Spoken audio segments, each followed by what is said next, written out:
December 2012. In a quiet American suburb, a cybersecurity researcher named Kyle Wilhoit sets a digital trap. He designs a fake water treatment facility from scratch, complete with a network of industrial control systems, fake machinery, detailed manuals, and even a convincing website. On paper, the facility is located in Arnold, Missouri, but in reality, it's nothing more than a handful of servers running in Kyle's basement. Every dial, every pump, every sensor, faked. The system mimics real industrial activity, sending and receiving data 24/7, as if it were operating for real. Then comes the critical step. Kyle connects it to the internet. Just like that, the bait is live. And it doesn't take long. Within days, digital predators begin circling. Hackers from North Korea, ransomware crews from Russia, even random trolls from Europe and the United States. They probe the system, flood it with login attempts, inject malicious code, and try every trick they know, some for money, others just for chaos. But one attack feels different. It doesn't crash through the front door, it sneaks in.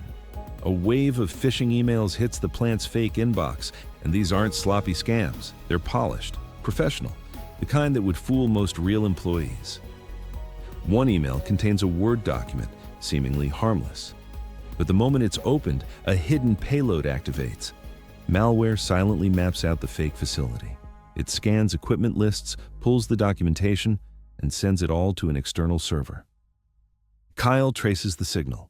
It takes almost no effort. The server is wide open, sitting on Chinese infrastructure, packed with stolen government files, confidential corporate blueprints, and records that shouldn't exist outside locked rooms. Kyle realizes something chilling. He hasn't just caught a hacker, he's stumbled onto APT-1, the very group behind Operation Shady Rat. The quiet invasion begins. The year was 2006. Somewhere in South Korea, a construction company employee receives an email. It looks routine. It even carries the name of a coworker he knows well. But something feels off. Curious, he replies, asking for confirmation. A few minutes later, the response comes. Yes, it's safe. Open the file. He does, and with that single action, the breach begins. The file doesn't open. Instead, it silently deploys malware. A remote access Trojan, or rat, takes root in his machine. Within months, 8 more companies fall to the exact same trick. Dozens more are hit by similar attacks. The pattern is always the same. A fake email, familiar name, bad grammar, just believable enough to fool someone who's tired or distracted. The attachment? Disguised as a contract, invoice, or sometimes even something as ridiculous as a screensaver. And people open them again and again. Why? Because back then, cybersecurity was a joke. Firewalls were weak, spam filters were blind. Most companies had zero protocols for email-based threats. If you're thinking, no way I'd fall for that, trust me, people did. A lot of them. But the real danger wasn't the breach itself.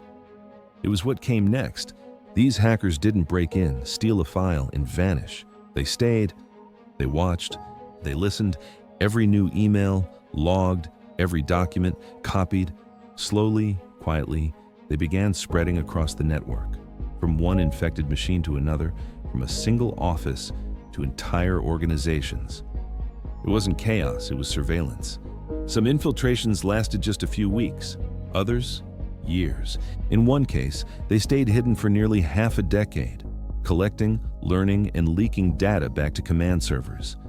These weren't smash and grab attacks. This was long-game cyber warfare, and it was spreading. As reports piled up, United States authorities scrambled for answers. Government agencies started teaming up with private cybersecurity firms, sharing logs, threat data, and suspicions. A new term emerged to describe these kinds of attackers: APT, Advanced Persistent Threat. But back then, no one knew who the first APT truly was. That part of the story was still in the shadows. The origin of the beast. By 2011, cybersecurity experts had seen enough. Too many companies, too many breaches, and they all looked eerily similar. That's when a threat research team at McAfee made a breakthrough. They got inside.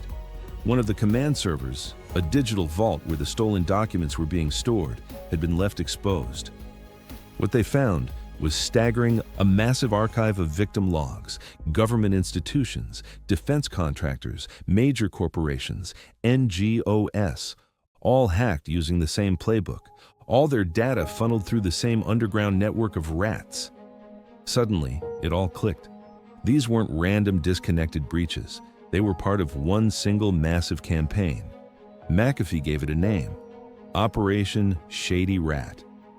But the story didn't stop there. 2 years later, in 2013, another firm pushed the investigation further: Mandiant, a Google-owned cybersecurity company. They didn't just track the attacks, they identified the attackers. The group behind the operation was now labeled APT-1, one of the first officially recognized advanced persistent threat actors in cyber history. And APT-1 wasn't some loose-knit crew of freelancers. They were military. The attackers worked directly for the People's Liberation Army under a unit known as 61-398.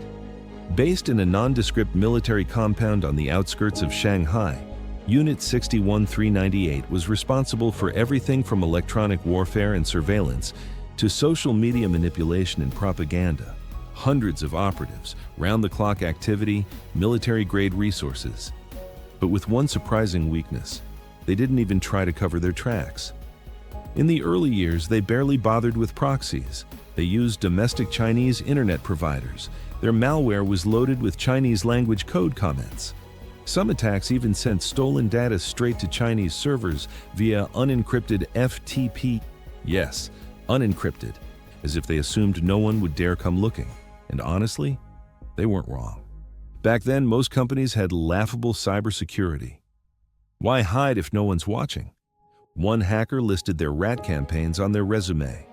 Another published a scientific paper on their data exfiltration techniques. These people didn't just hack the world, they were proud of it. Loud, brazen, and still wildly effective.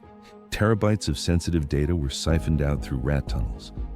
So what were they after? Intellectual property, trade secrets, defense blueprints, research and development data, not chaos, not money. This was strategic theft, a quiet war for knowledge and power. Why Shady Rat really happened. So why did Operation Shady Rat happen in the first place? The answer isn't chaos, revenge, or even money. It was strategy. Throughout the 2000s and well into the mid-2010s, China had one clear goal: accelerate domestic innovation without starting from scratch. And the fastest way to innovate? Copy, improve, replace. Creating something new is expensive, risky. But taking something that already works? That's easy, especially if no one stops you. China was open about its intentions. Every 5 years, the government released a plan outlining which technologies they wanted to develop: semiconductors, aerospace, military systems. And here's the wild part: you could literally overlay their cyber attack targets with those exact plans. Take Lockheed Martin, for example. In 2007, hackers planted a rat deep inside the defense giant's systems. What was inside? Detailed schematics for the F-35, the world's most advanced stealth fighter jet. Just a few years later, a suspiciously similar plane took flight in China. Its name? Shenyang FC-31. Its design? Almost a carbon copy. People started asking questions. The United States military dismissed the claims. Until 2015, when documents leaked by Edward Snowden confirmed what many had suspected all along. The F-35 designs had been stolen, and not by some rogue spy in a trench coat, but by someone who just emailed a Lockheed employee, pretending to be their co-worker. A few clicks later, the blueprints were gone. And that's just one case we know about. There were construction companies, like the South Korean one where it all began. Factories, power plants, research labs, thousands of systems breached, data siphoned, entire industries replicated. The rat didn't just steal information, it delivered the raw material for an economic explosion. Between 2000 and 2010, China's economy grew by nearly 400%. That's not growth, that's liftoff. And through it all, the world's most powerful nations had no idea how deep the breach really went. Or worse, they knew and looked the other way. The new rats. In 2015, something changed. The United States and China stood in front of the world and made a deal. No more cyber-enabled theft of the intellectual property, at least not officially. On paper, the Chinese government denied everything. We don't hack, we don't steal. But behind the scenes, the playbook was already evolving. Chinese APTs didn't stop, they just got smarter. Gone were the days of unencrypted FTP dumps and obvious rat tunnels. Now, the attackers began to cover their tracks, routing traffic through servers in third-party countries, hiring non-state groups to do the dirty work, and disguising their movements with sophisticated redirectors. The goal was plausible deniability. If someone traced the attack, it would look like it came from Brazil or Germany or some obscure IP in Africa. The loud, aggressive tactics of Operation Shady Rat were gone. The quiet intrusions had begun. And the purpose? That changed too. No longer just about stealing blueprints or trade secrets. Now, it was about staying in the system, just in case. Think about that. A rat buried deep in a real water plant. Not a decoy like Kyle Wilhoit's setup, but the actual control system for a rural American town. You'd never notice it. It just sits there, watching, listening. It already has the blueprints. It knows the pressure valves, the emergency overrides, the fail-safes. And when the time comes, it can shut the whole thing down. Water, power, gas, communications, the kinds of systems you never think about until they stop working. That's the legacy of Shady Rat. Not just as one of the most ambitious cyber espionage campaigns in modern history, but as the foundation for a new kind of warfare. One where battles aren't fought with bombs, but with lines of code buried inside the infrastructure of a rival nation. A United States official once described it like this: Russia is the hurricane, China is climate change. And that analogy still holds true. Shady Rat wasn't a one-time storm. It was a slow, invisible shift in the balance of power, one rat cave at a time.